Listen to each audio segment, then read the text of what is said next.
I love playing with cars and throwing my spanners around. That's why this channel exists.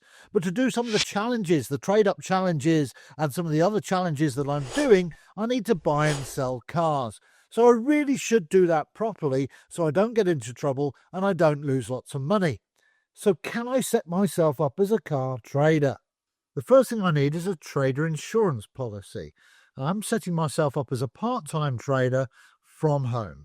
I'm lucky enough to have many years of no claims bonus on my private car insurance, as well as a clean driving licence. But with no years of trading, the cheapest policy I could get was £1,500. Now, that's a lot of money for me to make back before I make any profit, and it only covers me as well as somebody test driving the car with me as a passenger. A lot of people have told me that seems quite cheap. I've also applied for trade plates, so I've filled in all the paperwork, and I'll let you know how I get on with that. It's quite cheap. It saves me taxing every car I get before I drive it on the road. There's strict rules about trade plates, and I will probably go into that in another video. So with my insurance in place and my trade plates applied for, I'm going to go out and try and buy a car and sell it and make a profit. How hard can it be? I'm going to go to traders first of all and see if they've got any part exchanges they want to get rid of that I can make a bit of money on. Let's see how I get on. So I've got my notepad and paper. I've made a list of 7 local used car dealers and I'm going to drive around and see if they've got any part exchange rubbish they want to get rid of. And let's see if I can make a profit on that.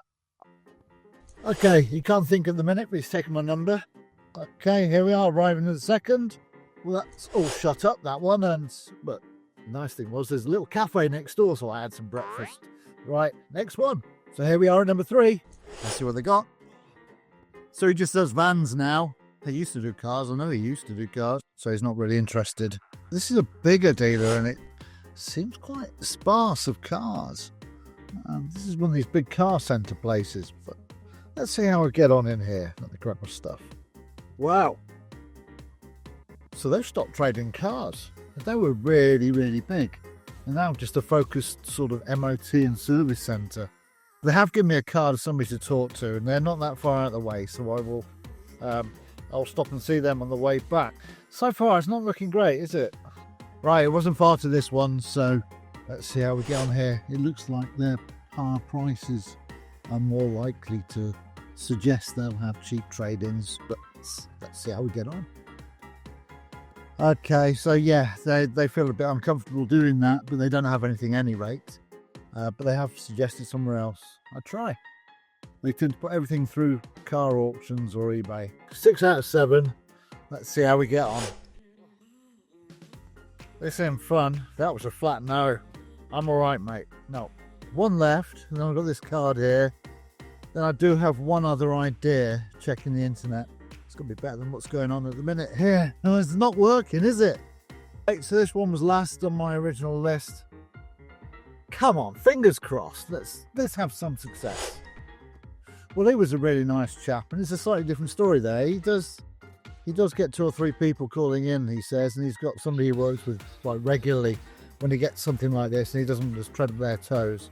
Maybe I'm up against some tough competition here. I'm going to go and visit this one that I've been given a card to at one of the other dealers and see what happens there. So, wish me luck. Okay, here we are. Just had a nice chat with the lady there. She's waiting for her husband to come back. He knows more what's going on. Oh, hang on, just coming for a chat again. Oh, again, really nice people. Yeah, nothing at the minute, but they're taking my details and a nice long chat. I've got an idea. There's this person on Facebook, keeps advertising on Facebook Marketplace trade-ins, and I might go over there, see what they've got.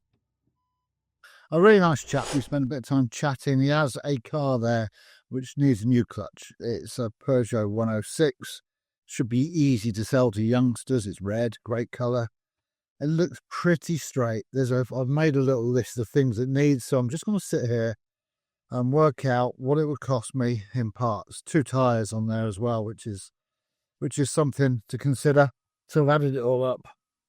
The clutch kit is quite expensive, actually. I mean, I can do it quite easily in a day, so that's okay. The door card, the door handle for the door card, that's a tenner, nice and cheap. couple of tyres, probably 130 quid, might be able to get them cheaper. I'd like to put reasonable ones and put them both on the front. Rear parcel shelf, 40 quid. There's no way I could repair that one. It's snapped in half. A service, by the time you've done a full service and everything on it, 80 quid. Now, they do have a timing chain on these, but it's designed to last the life of an engine. It's got a reputation for being bulletproof, so I've looked through the advisories from the last MOT, and there's quite a list of them. I could easily get £1,000 for it with a full MOT and a full service. So if it's going to cost me 400 quid, I really need to offer 250, 300 quid for it. I'm going to go and have a chat with him. It doesn't hurt, does it? Let's see what he says. Okay, I've left my number. I didn't give him an offer. I just said it was just too tight. The margins were too tight. If I paid 450 for it and it cost me 400 quid, and I only got 1,000 for it, it's 150 quid. Maybe he'll call me back with another offer. We'll see. Feeling a little bit deflated now, if I'm honest, but I'm in town. I'm going to keep going. I've just stopped at a dealer's, a small place. Don't know if there's much of a chance, but I'm going to keep going just a little bit longer. I'll stop wherever I see anything on the way out of town.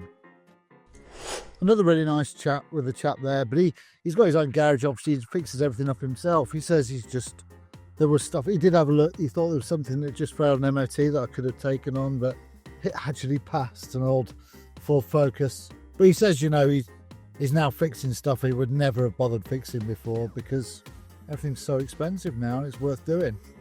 Here we are at another one. Let's see what happens. Well, that's a no again.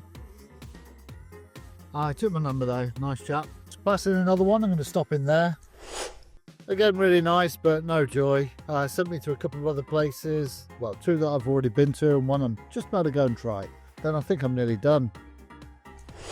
So that was a bit more interesting. They've got things stuck away in the corner there. Peugeot 206cc, that's a convertible little thing. It's 2001 and they want 500 quid for it. It's only got 1 month's MOT left. All the MOTs, there's a whole wedge of stuff with it, but no evidence of a service. Yet checking the oil and everything, it looks clean. So it has been serviced. Doing the timing belt on one of those is not too bad. A full service, a full MOT, and maybe I could get £1,000 for it in this weather. The roof works. One of the electric windows doesn't come back up. That's going to take a bit of work.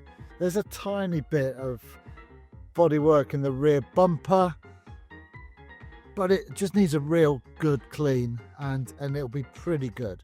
It's been a long day. I've been around 12, 15 dealers. It's taken all day with the time between them and everything else. So, but I think that Peugeot is the best thing I've seen. Sounds like a good idea. Just worried about the low prices of them when they do sell. But with a year's MOT and a full service, then surely £1,000 must be a fair price. I'm going to sleep on it. See what I reckon tomorrow. Right. See ya. Bye. Oh, bugger. You snooze, you lose. It's gone. Yesterday, I took my mum's car for an MOT, and while I was sat there waiting for the test to be done, I went through Facebook Marketplace on my phone. This was perfect timing because just advertised was a Ford Fiesta for £500. Still had quite a few months MOT, and I went through the MOT history. I found out as much as I could about the car from its license plate. And here it is. I picked it up this morning. It's a 2008 Ford Fiesta. Somebody's made a lousy job of brush painting the wheel arches and a couple of other areas that they've patched up. But it looks like they've been taking good care of the thing. Look at these tinted windows in the back. I think they're factory as well. As we come around the front, the headlights, they obviously need polishing up. The wheels are a bit,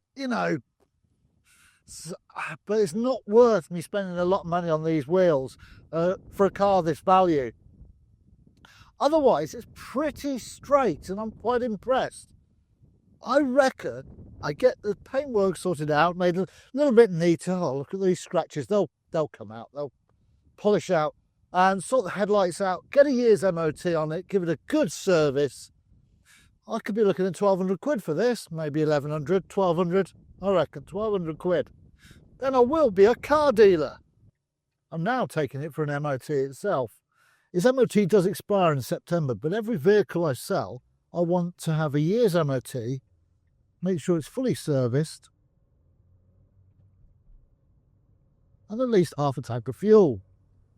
Let's see how we get on. So here's the news. It failed. So there's a couple of things to repair immediately, major defects. That's the seatbelt webbing, and I've gone on eBay and ordered a new seatbelt. Position lamp not working, offside front. Hopefully that's just a bulb. 4 advisories then. Monitor and repair if necessary. So the reverse lamp is inoperative. In fact, there is no reversing lights on this now, so that could be the switch on the gearbox. I'll get the voltmeter out and we'll check everything. The horn tone is poor. Maybe it just needs a clean. We'll give that a go. Brake discs are worn, pitted or scored, but not seriously weakened. Offside front. Well, to be honest, I'm going to change both front brake discs and front pads. They're perhaps a bit too far gone for my liking. The vehicle structure or chassis corroded within 30 centimetres of mounted, but not seriously affecting overall security. Near side front upper. Chassis leg in wheel arch. Forward of the strut hold. Forward of strut up. Chassis leg in wheel arch. Forward of strut hold. Punctuation. If only I had there's a teacher talking. At any rate, so the overall condition of this car is pretty good. There is a bit of surface rust underneath, but there's not a lot of rust on it that should affect it. This bit of rust is just in the wheel arch. So I'll get that done. I know it's only advisory, but I want to sell this without advisories. Whoever buys this, I don't want them to worry about anything for 12 months. So I'm going to get on now and service it. Then we'll do the front discs and pads and then tackle the other advisories, give it a clean. And then there'll be time to sort out the flipping dodgy paintwork somebody's done. With the service done, it's time to do the brake discs and pads. One of the important things is to make sure everything's clean. And if you're doing an old vehicle, a classic vehicle from the 60s or before, or even 70s, then please wear something protective because they used to use asbestos. And although the pads and stuff, or the shoes or whatever it is, have probably been replaced, there could still be the asbestos dust around, which has sadly affected many mechanics in the past. Right, so the first thing I'm going to do is take off the caliper. So there's 2 bolts securing that at the back, so I need to remove those. And I can tell you, I've just done one of them. The other one is seized on, so I'm going to have to use a clever little tool. So I have this kit I bought cheaply off Amazon. It's a nut extractor kit. It does do the job, but to be honest, it's not the best quality in the world and it's not going to last that long. It won't do that many seized nuts before I need to get a better set. If mechanics is your hobby and you're not going to be hammering these day in, day out, then this is perfectly good enough for you. I've also put some WD-40 on it to soak overnight. Oh, I got it. Brilliant. So I'm now going to remove the caliper.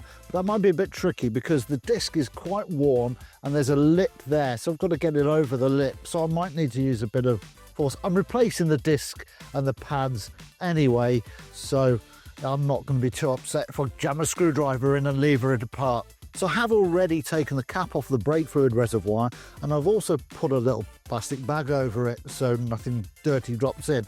That will allow, whatever I do with these calipers, as I push the pads apart or the sides, or push the piston in of the caliper, then it will allow the fluid level to rise.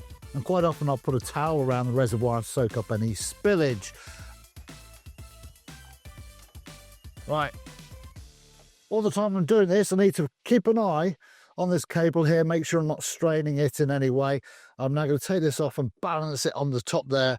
I quite often use a cable tie to fit that on top. And here we are, we can pop the old brake up. We're going to make quite a bit of a mess here because these are clearly been on here a long time. Right, there we go. Let's have a look, see if you can see. There's a worn scratch. There we go. There's the old. I'm going to spend a bit of time cleaning this all up now. Must admit, I thought the disc would be stuck on quite well and truly. I do put a little bit of copper grease around here when I put the new disc on. Makes somebody else's job easier when they come to take it off and replace it. I'm going to leave the disc in the box for as long as possible. I'm going to do that last. I'll do the brake pads first. Reason for that, it's just the way I'm going to do this one. There's no real rule for that, but I want to keep the disc as clean as possible. I'm going to remove the retaining clip for the pads and then remove the pads. Be careful when you do this, it can be under tension. I'm wearing my glasses just in case, and because I'm blind. There we go, that's off. Now for the pads, I might leave this pad in here while I compress the piston. Obviously the new discs going in are wider, the new pads are thicker, so the piston will need to be further back. So as I push the piston back, the fluid in the reservoir will rise, so I'll need to keep an eye on that. Look, this little tool, this is my caliper compressor. These pads are actually okay, they're not too worn, but I might as well replace them while I'm fiddling around here. Right, another bit more cleanup. Being careful not to get anything in the piston. I'm only really taking off the loose stuff. I'm not giving it a mega clean. I don't want to kick up too much dust and too much dirt. But I am going to try my best to keep everything really clean. And in fact, I'm going to clean the surface of the piston with this and a bit of brake cleaner. Here's the new set of pads.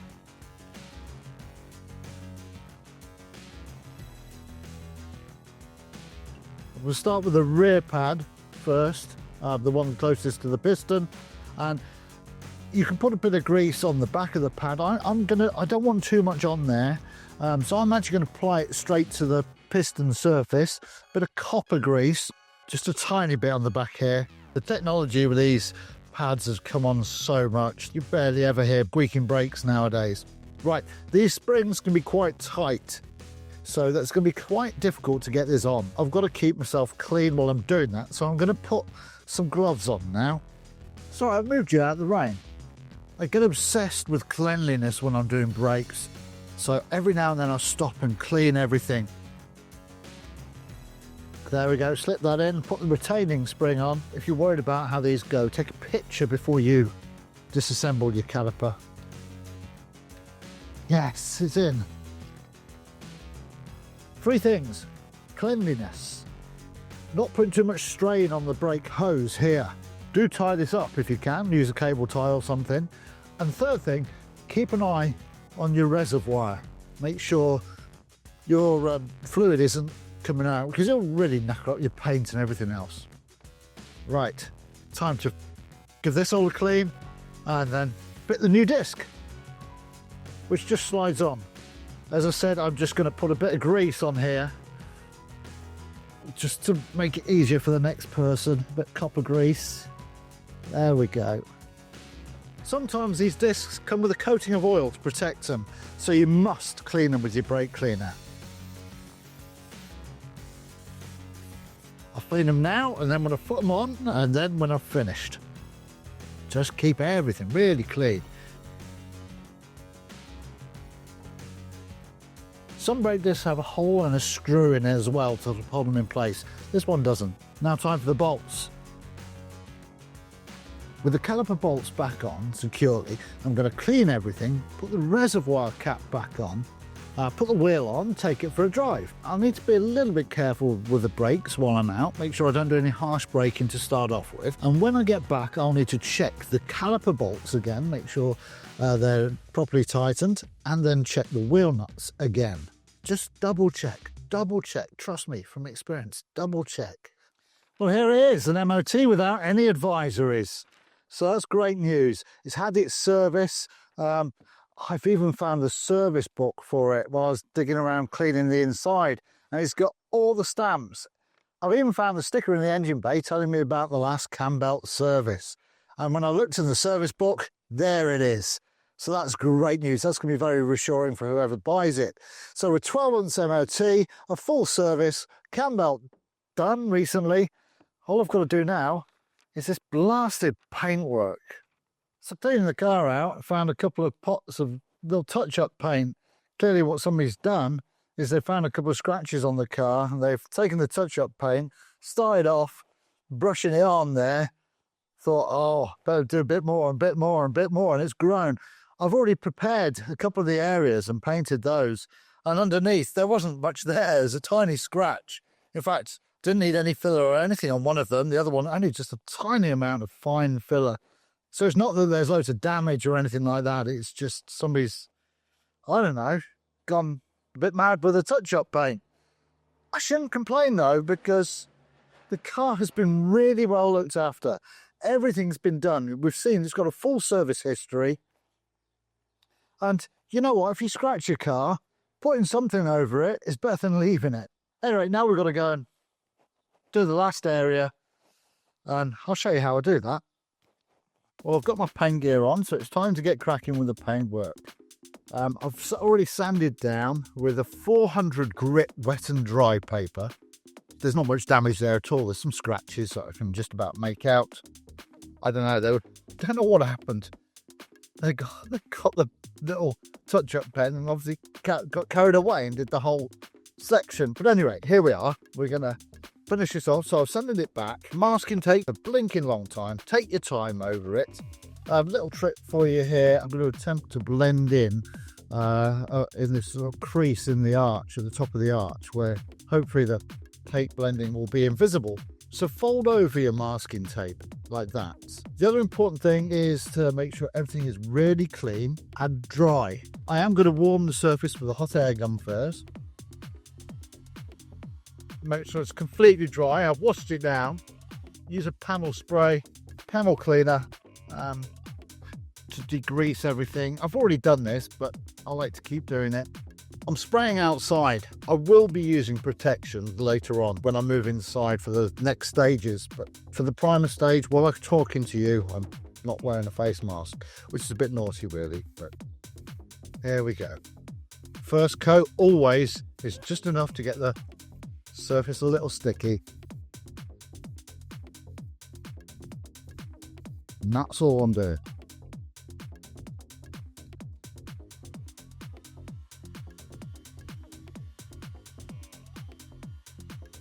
I'm going to go for a bit more coverage this time.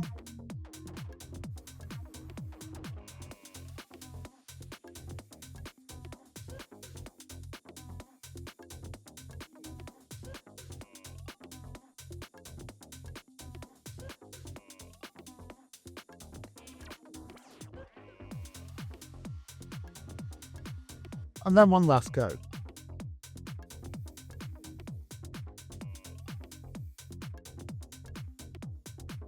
I'm now going to leave that to harden. I'll use a lot finer wet and dry paper when I do rub it back, probably about 1,000. But I'll be able to see any imperfections in the surface. And I might have to go back and do some more prep again. Getting everything just right at every stage is what's going to help your finish. So I gave it a couple of hours to go off, sanded it back. I used 1500 to be honest, wet and dry paper, just to get it a little smooth over, and I took out a couple of blemishes, gave it another little spray. I'm now happy with this finish. I'm actually going to move it inside now for the next step, which is the colour codes. Before I go any further, it's really important that you shake up your can and keep shaking it. You may be wondering about the paint I'm using. I've got the primer I got was from Halford's, just a normal grey primer. Sometimes when I'm spraying straight onto metal, I will use a zinc primer to help prevent rust. If it's a slightly uneven surface, I might use a filler primer to help fill in some holes. But today I've just used normal grey primer and that's done the job perfectly. Take the can. So I'm going to clean it down. Tack cloth.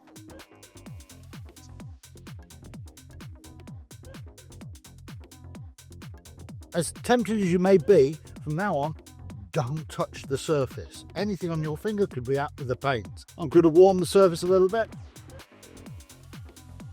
Not too much, just slightly warm.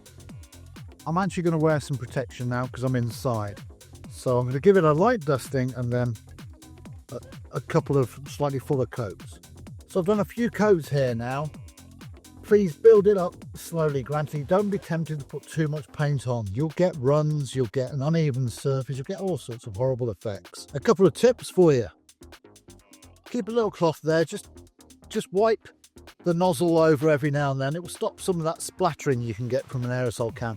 Luckily, I've not had any doing this job. The aerosols are much better than they used to be, but do keep it clean.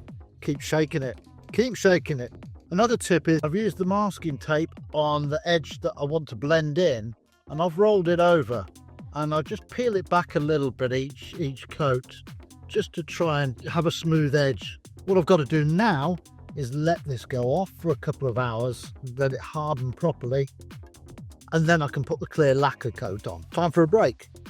I've given it a couple of hours to harden, and if I put my hand over it now, I can feel it's not perfectly smooth. It's got like a coarse feel to it. So what I do now is I run over it with some 2000 grit wet and dry paper, and then I wipe it down. And then it's time for the 2K lacquer, clear coat. Whilst I've used Halford paint for the colour and the primer, it's not good enough for the lacquer. I need a 2K lacquer. The trouble is with the 2K lacquer is it's a bit noxious. It's not great for you. So I'm going to need to wear all the kit and get out of here as soon as I've done it. I need to cover up all my skin. So I'm going to sand over, wash it down, wipe it down, and then tack cloth it down, and then give a lacquer coat just so it's tacky and just lightly covered, and then 1 or 2 heavier coats. It then takes about 24 hours to harden properly before I can buff it up and blend it in. So the paintwork's turned out pretty well. I'm quite proud of it, apart from the bit I've just done with you. And I'm out of paint now. I spent a lot of money on this car. I really have no budget left to keep going. And let's face it, it's an old car. It's an old car. Nobody's going to expect it to be perfect. But let's have a look, see how well I've done. So this corner of bumper was all painted. It's nicely blended in. You can see it's not got a perfect factory finish, but it's pretty good. And you can just see the edge if you look for it. This wing here was done like the other wing on the other side. Again, that's not bad. That's not bad at all. Unfortunately, the bit I've just done, it's all a bit grubby, but it's not gone very well at all. I should really redo it, but I'm out of paint now.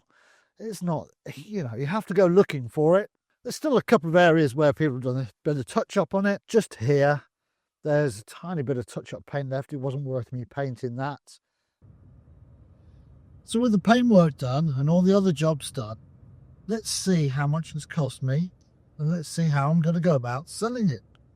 So we've MOT'd it. We've done the light bulbs, the welding. I've got somebody to do the welding. We did the brake discs and pads, the service, the seat belt, the paintwork, the headlight restoration, quite a bit of cleaning if I'm honest. I had to shampoo all the seats and everything else, but it's come up really nicely. I know it looks a bit dirty at the minute. I have cleaned it a couple of times. Just things seem to get really dirty really quickly at the minute. So I spent around about £400 on the welding and the parts and the MOT and stuff like that. It owes me 2 days labour as well. So the car owes me £900 in total, plus a couple of days labour. I'm not going to get that back really, am I? I'm going to cheekily ask £1,250 for it. It's a great car for that money. No advisories. It's not going to cost anybody a penny. It's really clean and nice and straight. It's not immaculate. It's not concourse, but it's a really nice car for the money. Great first car. And let's see what happens. It went on Facebook Marketplace for £1,250. It was there for about a week, not a sniff. So I reduced it to £1,200, put it on Auto Trader as well. That cost me 18, 19 quid. Here we are a week later, I've now reduced it to 1,100 quid. This is a bargain for somebody. This really is a bargain for somebody. Doing deals like this, I'm clearly not going to make a very good car trader, am I? This is probably still up for sale when you see this video, so please do get in touch if you want it. It's an absolute bargain for somebody. But more importantly, do like and subscribe and follow the channel.